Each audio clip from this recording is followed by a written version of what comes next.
मैं हूं mister Senpai, India's busiest anime nerd, और आज मैं तुमको बताऊंगा कि जुजुत्सु काइसेन का सीजन 2 पीक पर क्यों है और वो सबसे तगड़ा सीजन क्यों होने वाला है, और शिबुया आर्क में ऐसा क्या है कि लोग उसको बोलते हैं कि सबसे तगड़ी आर्क है। हम डिस्कस करेंगे पूरा शिबुया आर्क सरल भाषा में। अब इस पॉइंट के बाद से एनिमे ओनली वॉचर्स के लिए स्पॉयलर्स है, तो अगर तुमको स्पॉयलर्स नहीं चाहिए तो अभी ऑन कर दे रहा हूँ। तो एकदम बेसिक से स्टार्ट करते हैं। तो इस कहानी में दो साइड्स हैं और दोनों साइड्स का एक ही एक हीरो है। इधर है साटोरू गोजो और इधर है उसका बचपन का best friend Suguru Geto. Satoru Gojo strongest jujutsu sorcerer है, उसके an unstoppable force, but Suguru Geto has an unbeatable mind. उसके पास प्लान है और वही शिबुया इंसिडेंट का पूरा आधार है। अगर गोजो गेटो के रास्ते से हट जाए तो वो अपना बाकी का प्लान एग्जीक्यूट कर सकता है, पर गोजो के रहते कभी नहीं। सो गेटो का ऑब्जेक्टिव सिंपल है, कुछ भी करके गोजो को पिक्चर से हटाओ, फिर बाकी सब तो दाल चावल खाने जैसे। अब चाहे कुछ भी कर ले, गोजो को हरा तो सकते नहीं, तो फिर कैसे हटाना है? सील कर दो। गेटो के पास एक प्रिजन रेल नाम का स्पेशल ग्रेड कर्स्ड ऑब्जेक्ट जो कि बस एक ही काम करता है, कितनी भी बड़ी फोर्स हो उसको सील कर। पर ये करना इतना सिंपल नहीं जितना दिखता है। प्रिजन रन को एक्टिवेट करने के कुछ नियम है और वो नियम सबको फॉलो करने पड़ते हैं। तो नियम नंबर 1 कहता है कि तुमको प्रिजन रन का गेट ओपन करने के लिए कमांड देना पड़ेगा, और नियम नंबर 2 के हिसाब से गेट खुलने के बाद जो भी टारगेट है वो प्रिजन रेल्म के 4 मीटर के रेडियस में अगले 1 मिनट तक होना चाहिए। अगर ऐसा करने में वो अनसक्सेसफुल रहता है तो प्रिजन रेल्म फेल हो जाएगा और ये प्लान भी। पर गोजो को 1 मिनट तक उसके 4 मीटर के रेडियस में रखना नॉर्मल तरीके से तो इम्पॉसिबल है। सो 31 अक्टूबर शाम के 7 बजे एक कर्टन कास्ट होता है शिबुया डिस्ट्रिक्ट पे, जिसका रेडियस 400 मीटर का है। इस कर्टन की खासियत ये है कि जुजुत्सु सॉर्सरर्स तो आराम से अंदर बाहर जा सकते हैं, पर जो इंसान अंदर फंस गए वो अंदर फंस गए, जो बाहर रह गए वो बाहर रह गए और सारी कनेक्टिविटी हो जाती है बंद। तो ऑब्वियसली वो लोग ट्रैप्ड है क्योंकि वो जो मछली है और वो लोग वीक है। तो इस कर्टन के कास्ट होते ही बाहर 2-3 टीम्स ऑफ सॉर्सरर्स आ जाती हैं, जिसमें एक टीम में अपना यूजी है, एक टीम में अपना फुशिगुरो है, एक टीम में पांडा भाई है।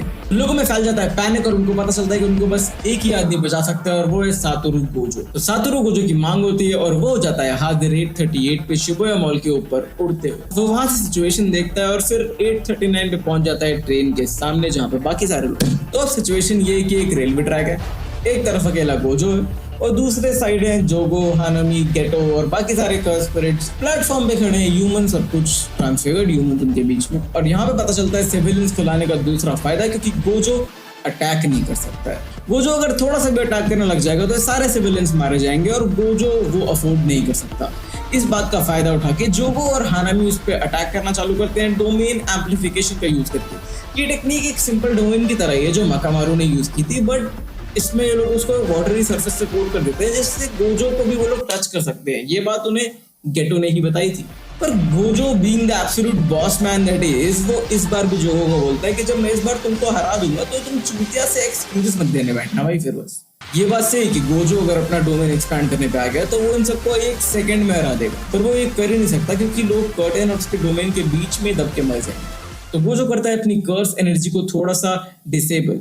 ये देख के हानामी को लगता है कि वो उसको अटैक कर सकता है, और ये सोचना कि गोजो को वो कभी छू भी सकता था, ये उसकी सबसे बड़ी गलती साबित होती है। गोजो उसको मार मार के मार डालता है और फिर जोगो जाके सिविलियंस को मारने लगता है और गोजो को ये बात सहन नहीं होती, उसको मिल जाता है फ्री हैंड। इसके बाद गोजो करता है डोमेन एक्सपेंशन सिर्फ 0.2 सेकंड्स के लिए, क्योंकि अगर गोजो इससे थोड़ा सा भी ज्यादा कर रहा तो ये सारे लोग दब के मर जाते, एंड दैट्स अ गैम्बल जो गोजो ले सकता है। अब एक बार डोमेन एक्सपेंशन हुआ, सारे लोग बेहोश हो गए, अब बचे तो सिर्फ कर्स स्पिरिट्स और ट्रांसफिगर्ड ह्यूमंस। अब गोजो जा सकता है फुल मार काट मोड में, सबको मारता है, काटता है, जॉन विक बन जाता है। तब तक गेटो कमांड देता है, प्रिजन रेल्म खुल जाता है। तो प्रिजन रेल्म दिखने में खतरनाक दिखता है, बीच में एक आंख है, चारों तरफ क्यूब्स है, लगता है कि भाई ये तो भाई कुछ गलत चीज है। तो गोजो भी इसको देखने लगता है, उसको भी समझ आता है कि भाई ये क्या है। तब तक गेटो सामने से चल के आता है और गोजो उसको देख के जाता है पूरा शॉक और चले जाता है फ्लैशबैक मोड में। अगर तुमको याद हो तो गोजो ने ही गेटो को मारा होता है, उसको विश्वास ही नहीं होता है कि ये बंदा मेरे सामने कैसे खड़ा है, और वो गेटो के साथ अपनी सारी मेमोरीज रिलीव करने लगता है, और यही गोजो फंस जाता है। वीडियो के स्टार्टिंग में मैंने तुमको बताया था कि नियम नंबर 2 है कि टारगेट को 4 मीटर के रेडियस में 1 मिनट तक रखना है। वो 1 मिनट एक्चुअल रियल टाइम का 1 मिनट नहीं, बल्कि उस टारगेट के दिमाग में 1 मिनट का समय बीतने का समय था। इसका मतलब है कि गोजो ने जो भी फ्लैशबैक एक्सपीरियंस किया वो उस 1 मिनट का टाइम इसके दिमाग में बीत चुका था और वो फंस चुका था प्रिजन रेल्म के ट्रैप। यस, गोजो अभिमन्यु है, वो चक्रव्यूह में घुस तो गया लेकिन छल के कारण बाहर नहीं आ पाया। तो प्रिजन रेल मार के उसके चारों तरफ उसको ट्रैप कर लेता है, उसको समझ नहीं आता ये क्या है। वो गेटो को बोलता है कि भाई तुम जिंदा कैसे हो, मेरा दिल कह रहा है कि तुम वो गेटो नहीं हो जिसको मैं जानता था। और यहाँ पे आता है कहानी का सबसे बड़ा twist.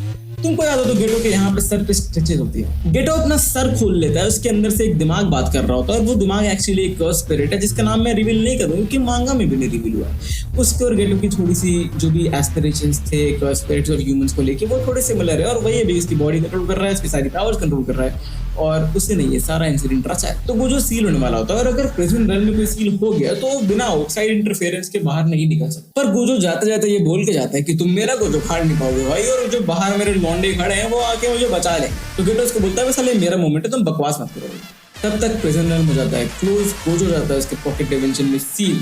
Cut to Gojo relax कर रहा है प्रिजन रेल में, देख रहा है भाई यहाँ पे टाइम पास वास ही नहीं होता यार, मैं क्या करूँ यहाँ पे बोर हो रहा हूँ। तब तक वो करता है स्ट्रगल बाहर निकलने की और प्रिजन रेल की भी थोड़ी देर के लिए फट जाती है। प्रिजन रेल वाला जो ट्यूब था वो इतना भारी हो जाता है कि वो कोई पकड़ नहीं पाता है, वो जमीन में नीचे गिर जाता है, गड्ढा कर देता है, कोई इसको उठा नहीं सकता, हिला नहीं सकता कुछ टाइम तक, क्योंकि वो गोजो की पावर से एडजस्ट कर रहा है, उसकी भी थोड़ी फट गई है गोजो को लेकर। मतलब सही बोलते हैं यार, Satoru Gojo is truly the chosen one. So this is how Gojo was sealed and so was humanity's hope. तब तक ये खबर बाहर लीक हो जाती है कि Gojo has been sealed. सारे sorcerers की भी फट जाती है क्योंकि अगर Gojo सील हो गया इसका मतलब कर्स स्पिरिट्स कभी भी ह्यूमैनिटी को पूरा कैप्चर कर लेंगे और कोई बचाने वाला नहीं होगा, बिकॉज Gojo ही था उनका इकलौता सेवियर जीसस क्राइस्ट। और ये सोच के सब हिम्मत जुटाते हैं और जाते हैं बैरेट के अंदर कि भाई Gojo को तो फ्री करवाना पड़ेगा। And cutting their way through सारा फॉर्डर, ये ग्रासहॉपर वाला कर्स चोजो, बीच में टोजी भी आता है, पर that's a story for another day. अगर तुम लोग ये जानना चाहते हो कि शिबुया इंसिडेंट में इसके पहले, इसके बाद और इसके अलावा क्या हुआ, तो तुम लोग बस मुझे कमेंट्स में बता दो and I will come up with a dedicated video explaining the whole arc in detail.